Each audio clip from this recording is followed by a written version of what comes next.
unti-unti hindi ko namamalayan. Addiction ko na pala yung magkaroon ng babae na may asawa. Mas gusto ko yung may asawa. Sa gym nagtatrabaho si Marlon bilang isang fitness instructor. Dahil sa takbo ng kanyang trabaho, naging malapit siya sa mga babae.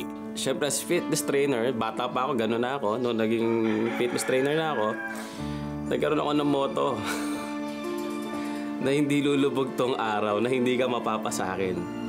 Pag nakursunadahan ko yung, lalo na yung mga bagong girls na pumapasok sa gym. So, naging gano'n ako. Feeling ko sa kanila ako masaya eh. Lastful eh, talagang para sa akin, mas okay yan. Ayoko nung matino.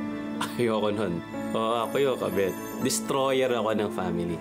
Ang kanyang pagiging kabit at destroyer ng pamilya ay may malalim na pinaguhugutan sa kanyang naging karanasan sa kanyang pamilya. Ang hirap lumaki na walang tatay. Feeling mo walang magtatanggol sa'yo.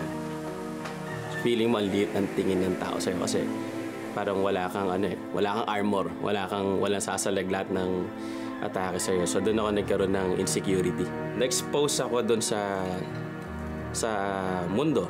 Normal lang yung kalokohan. So okay lang yan. Gawin mo lahat. Wala namang problema.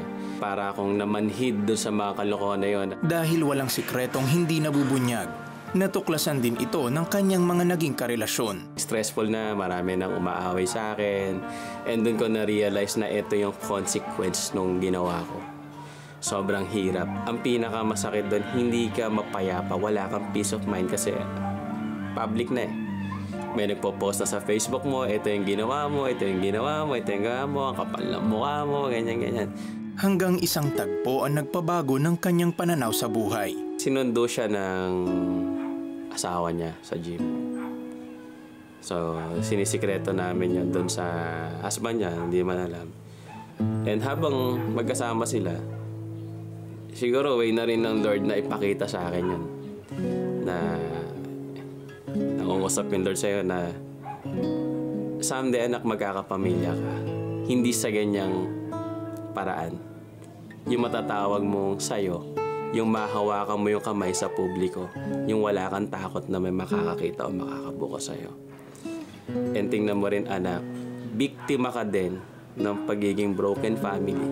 Isipin mo rin yung mga anak niya na iiwanan niya para sa'yo. Di ba yan yung ayaw mo? Malinaw sa akin yung mensahe ng Panginoon na biktima ka din eh. Tapos ngayon ikaw yung mambibiktima. Di ba? Kung ano yung ayaw mo, huwag mo gagawin din sa iba.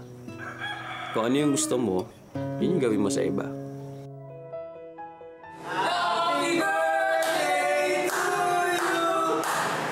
Naging daan ang mga Kristiyanong kaibigan ni Marlon upang tanggapin niya si Jesus bilang kanyang Panginoon at tagapagligtas sa araw mismo ng kanyang kaarawan. So naiyak ako noon kasi doon ko naramdaman yung ipaghanda ka, may cake eh. Kasi huli ko pa naramdaman yun, para 4 years old ako. And the rest, wala talaga. Doon ko naramdaman na mahal ka. Binigyan ako ng Lord ng family sa gym. May mga dalaan gym, may dedication. And doon ako pinag-pray na yung magandang future ko. Ang salita ng Diyos ang nagsilbing ilaw kay Marlon upang tuluyang lumakad sa katwiran at pag-ibig ng Diyos. Sa pagdaan ng panahon, naayos din ang relasyon ni Marlon sa kanyang ama. Patuloy siyang nagtatrabaho bilang fitness trainer at nagbabahagi ng kabutihan at pag-ibig ng Diyos. Nagkaroon din si Marlon ng tamang pananaw hinggil sa pagpapakasal at pagpapamilya, lalo na ngayong may kasintahan na rin si Marlon. Nireboot at nirestore ako ni Lord kasi siya pala yung kailangan ko. Sabi ng Lord sa akin yung magpapete, iiyak mo lahat sa akin, ako ang tatay mo. Ako hindi tatalikod sa'yo. Siya yung tatay ko.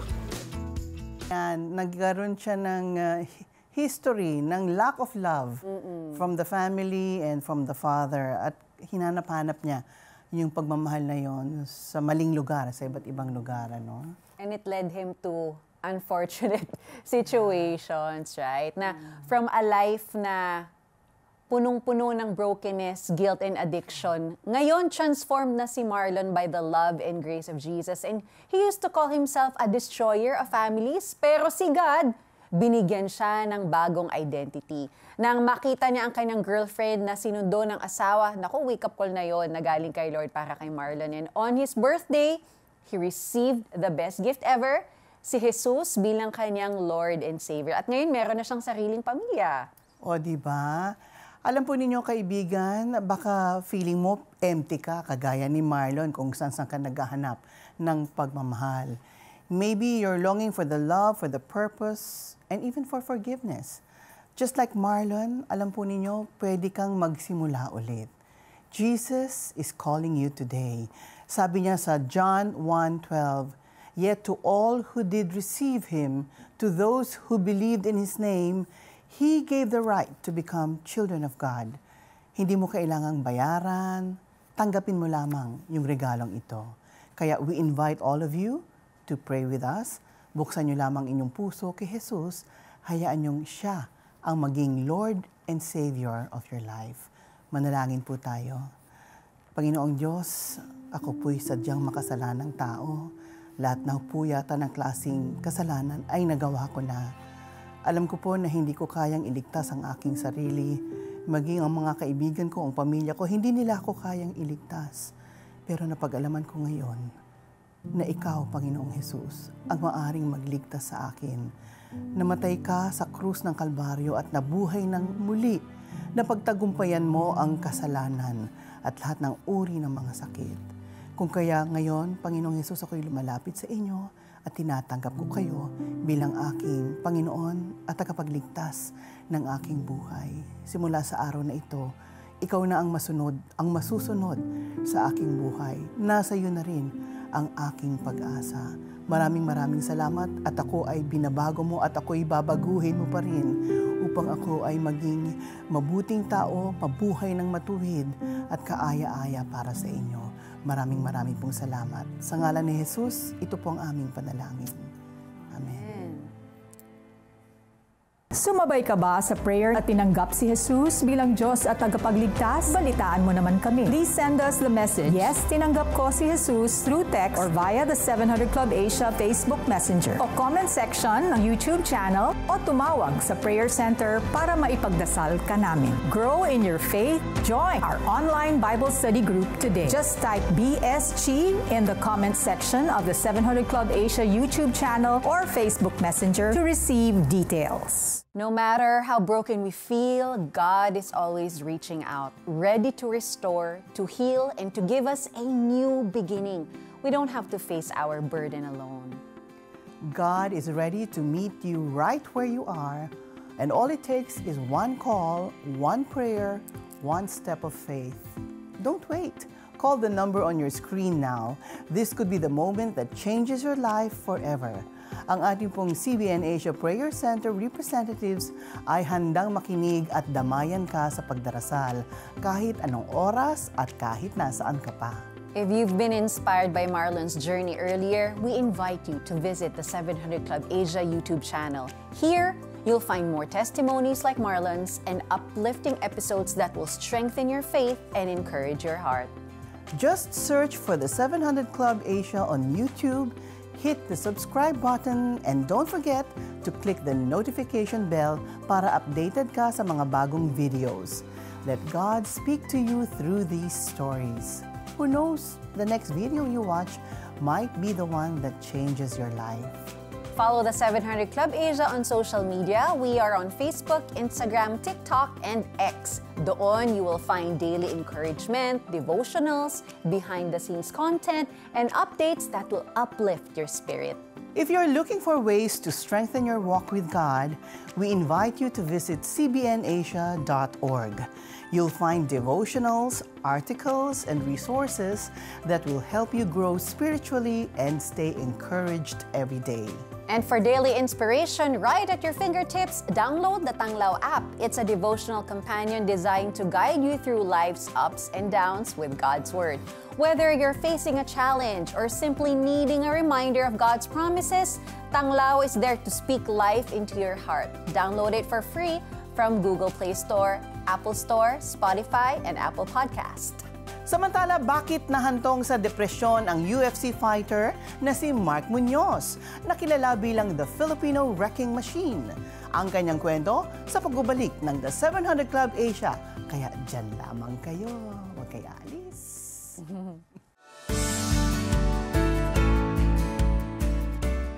Musmus pa lamang ang anak ni Riz nang unang maranasan ang seizure. Pagka po nagkakasakit siya, ako po inaatake ng anxiety din. Di naglaon, sumali si Riz sa online Bible study group ng CBN Asia. Nabibigyan ka ng hope, napapalakas ka ng mga sinasabi nila. Yung anak ko po hindi na siya ganun masasakitin po. Sa anxiety ko po, thank you Lord na wala po yun. Because of your generosity, Riz Fuentes and many others can experience God's comfort and the support of a caring community. Lahat ng ito ay nagiging posible dahil sa pakikipag-partner mo sa amin. Thank you for choosing to bless our fellow Filipinos in need. We invite you to become a monthly partner and send help today by visiting cbnasia.com/give. Save the account details on your screen. May God bless you as you give.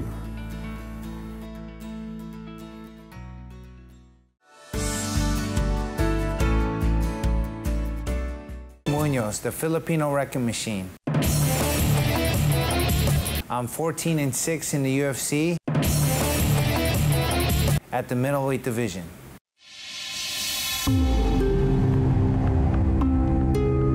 When I got beat up by 5 guys, a friend of mine says, "Hey, you need to learn how to wrestle." I'm like, that's a good idea. Probably if I learn how to wrestle, I'll learn how to protect myself.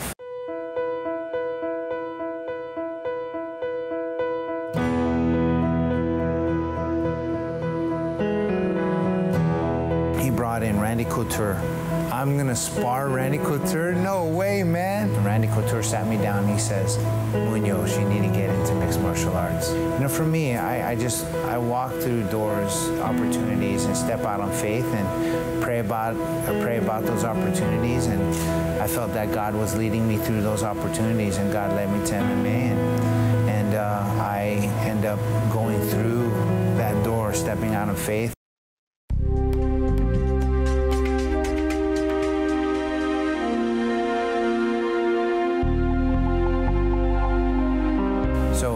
Preparing for Chris Weidman, I had a broken foot, and I end up going through that training camp with a broken foot because this was my opportunity to be #1 contender and fight for a world title. And so I didn't back out.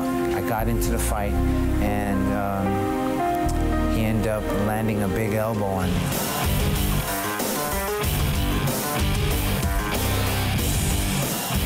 And now I have a big scar to remind me that it was an unforeseen thing that happened to me. I was depressed because I needed money to provide for my family. I couldn't train, I couldn't do anything, and so all I did was eat. I took to food as comfort, and I ate Filipino food, kare-kare, dineguan, palabok, mungo, like crispy pata, lechon kawali, and maraming kain.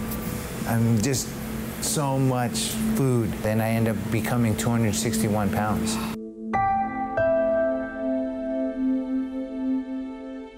If you can't compete, you don't make money. If you don't make money, you don't provide for your family. If you don't provide for your family, you don't have food on the table, nor clothes to put on their backs. I'm like, Lord, please show up. And I'm like, I need this peace, and I didn't have any peace. Why am I going through all this hard stuff? Why? Lord, are you there? I prayed. I was quoting Philippians 4, 6, and 7. I was like, Lord, please, I'm anxious. It says, do not be anxious about anything, but in everything, through prayer and supplication, with thanksgiving, let your requests be known to God. And then the peace of God that surpasses all understanding about your hearts and your mind in Christ Jesus. I'm like, Lord, please show up.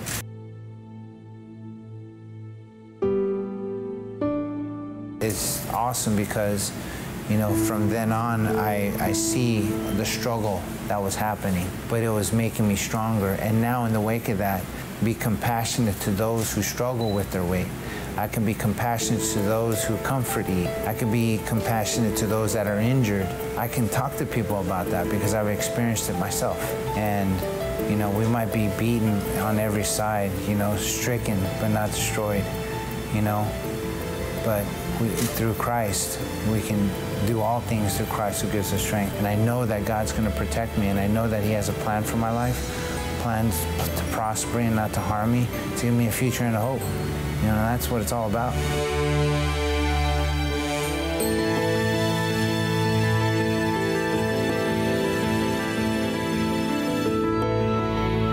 There's fame, there's fortune, there's women, there's drugs, there's alcohol. But the thing is I try to not put myself in those situations where I will fall.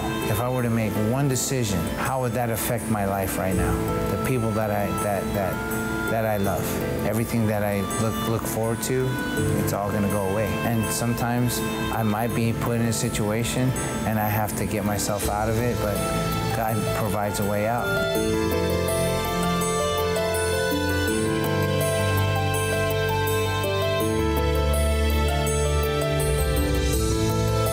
You need to struggle to lift that weight. And in struggling to lift that weight, you build muscle. You get stronger. It's the same thing as if you're going through a trial. To me, Christ, He's manifested through the things that happens in my life. He's very real in my life. He's redeemed me. He's forgiven me. He's raised me up. He's resurrected me. I'm thankful that I have Jesus Christ in my heart. Kapatid, you can be honest today. You don't have to pretend with God. And you can say, Lord, this is exactly how I'm feeling. I have low self-esteem. I feel like I don't have worth. I have depression. I have anxiety. You can start with the honesty and allow us to pray for you right now. Lord, we thank you that you are our healer. And yes, it feels like we can be defeated, and I'm defeated right now. But Lord, yours is the victory, and you have proven that time and again. And we see all those victories in the Word of God. So right now, may those victories be real in my life today, God. I ask you humbly, Lord God, to set me free. Lord, open my eyes to see how much you love me. And may that love empower me and fill me to live a life of freedom.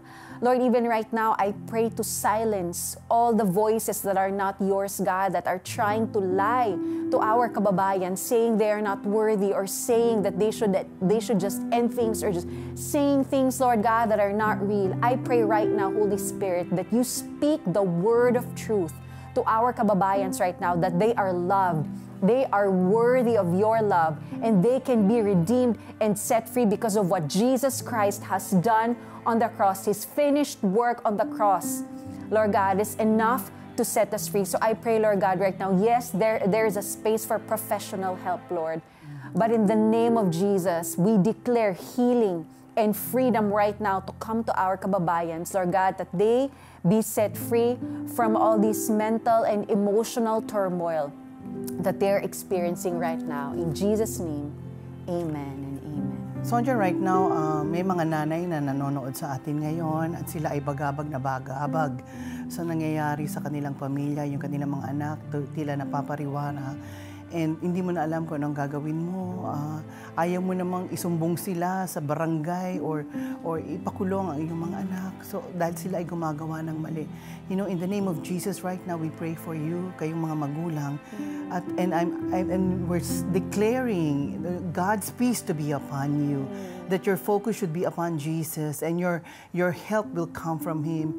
So, Panginoon, tulungan po ninyo itong mga pamilyang ito na sila po ay nasasadlak sa kaguluhan. And I pray especially for their own children, Lord God, na sila po ay tatawagin ninyo dahil kayo po ay mabuting Ama sa lahat, Panginoon.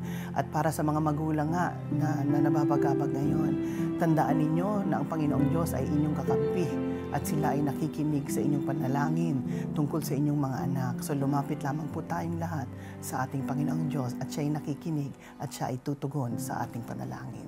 Amen.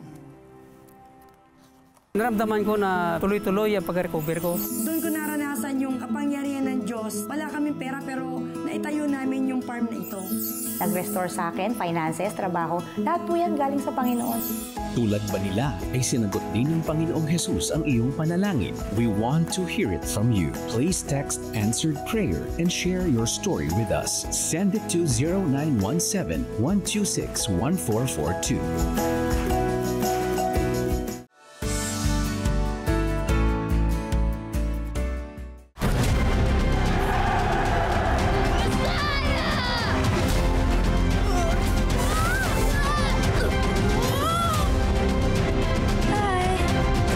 John.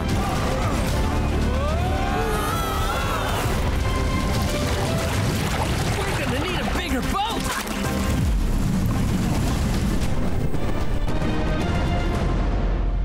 He is the light of the world. For block screening or to use this film for fundraising in your church or organization, please get in touch with Gina Romero.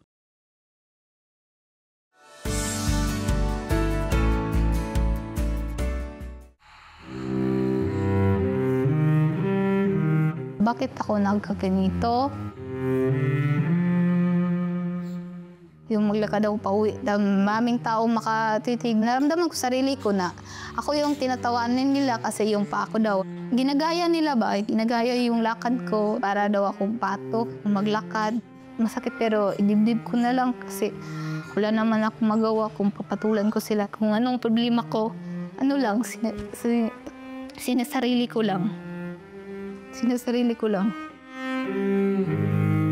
Bukod sa negatibong pagtingin ng iba sa kapansanan ni Anna May, nakadagdag sa hirap niya bilang isang person with disability ang taon-taong pagsakit at pamamaga ng mga paa. Yung 2 pa ako, 3 buwan, hindi lang ako makalakad, mamaga. Tapos yung ilalim, merong mga dugo, parang nana, nasa ilalim magapang-gapang na ako. Punta siya, gapang-gapang ako. Hindi ko makaayos na matulog. Tiniis ko lang kahit masakit. Ang simpleng pangarap ni Anna May, sa Diyos niya inilalapit. Gusto ko talagang magsuot ng sapatos. Kailan kaya ako makasuot ng sapatos? Sa Panginoon rin talaga ako kumapit na na sana lakasan pala yung loob ko na malampasan ko yung mga problema ko. Dahil sa kaso ng mga hindi matagumpay ng operasyon noon, marami ang may agam-agam sa kanilang komunidad sa pagpapaopera ng mga may club foot. Subalit hindi nito napigilan ang pagnanais ni Anna May na maoperahan. Nang marating ng Tibo Cure Hospital ang kanilang lugar, kasama siya sa nakapasa sa pre-screening. Yung time na yun, grabe, sobrang saya ko talaga. Kasi sinabi ng yung nag-screen sa akin na, pwede yung paa mo.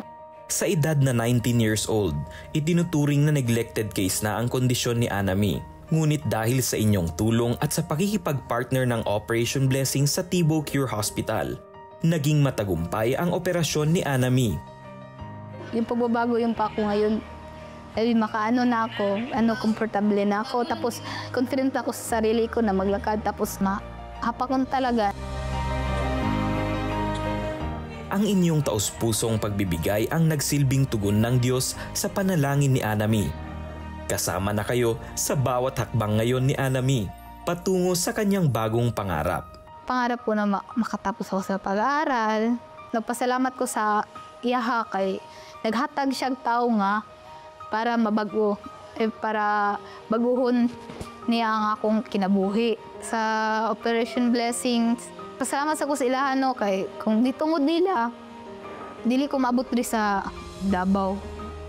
Dili ko maabot rin sa Tibo.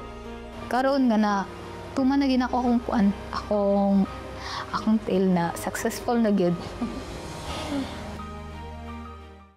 Isang magandang kwento ng pag-asa at tagumpay ang shinare ni Anna May. Sa kabila ng matinding sakit at paulit-ulit na pagkabigo, hindi siya bumitaw sa panalangin.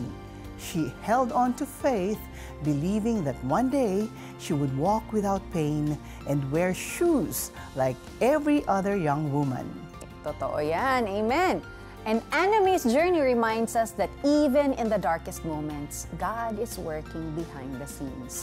Through your generosity, her dream became a reality. Hindi lang siya gumaling physically, she now walks with confidence, dignity, and joy. Oh, diba? Ang ganda na niyo ngayon, diba? And that's the power of faith and compassion. When we choose to believe and when people come together to help, miracles happen. Anime's story is proof that no disability, no rejection, no failed attempt can stop God's beautiful plan for your life. Be part of someone else's miracle today. Support Operation Blessing by sending a donation to CBN Asia. Your generosity can help more people like Anime receive hope and life-changing healing. Just scan the CBN Asia QR code on the screen to send your donation. Pwede mo ring bisitahin ang cbnasia.com/give para sa iba pang detalye ng pagpapadala ng inyong donasyon.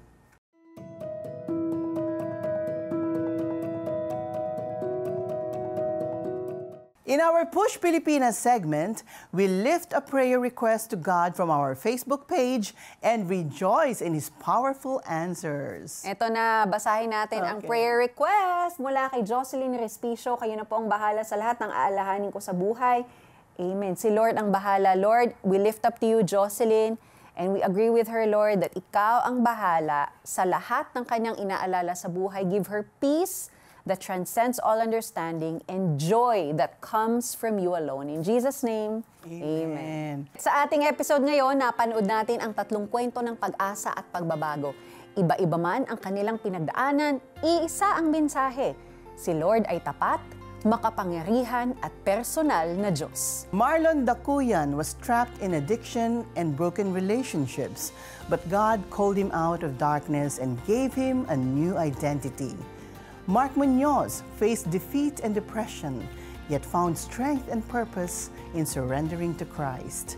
And Anime Maturan, mocked and in pain, held on to hope and walked the path of healing by faith and the generosity of others. Ang kanilang kwento ay paalala na kahit gaano kabigat ang pinagdaraanan natin, emotional man, physical, or spiritual, nakikita tayo ng Diyos. Naririnig niya ang ating panalangin at gumagawa siya ng paraan upang tayo maibalik at mapagaling. If you're watching right now and you feel like you're in the middle of your own battle, don't lose heart. The same God who lifted Marlon, Mark, and Anime is ready to carry you through. Let this verse encourage you today. It's found in Jeremiah 30, verse 17. But I will restore you to health and heal your wounds, declares the Lord. That promise is for you. Healing, restoration, and hope are possible because Jesus is alive and He loves you. Amen! Siguradong na-bless ka sa kwentong tampok namin ngayon. Nagagawa natin ang programang ito ng walang paid commercials dahil sa suporta mo sa CBN Asia. Kung nais mong magpatuloy ang The 700 Club Asia, we encourage you to send us a monthly donation. Thank you for joining us. Keep believing and keep praying. God is writing your story and it's going to be beautiful. This has been the 700 Club Asia. Until next time, may God bless you and your family. Bye! Shalom, shalom. Negosyanteng nasalanta, kumita pa. Lalaking successful, may kulang pa rin.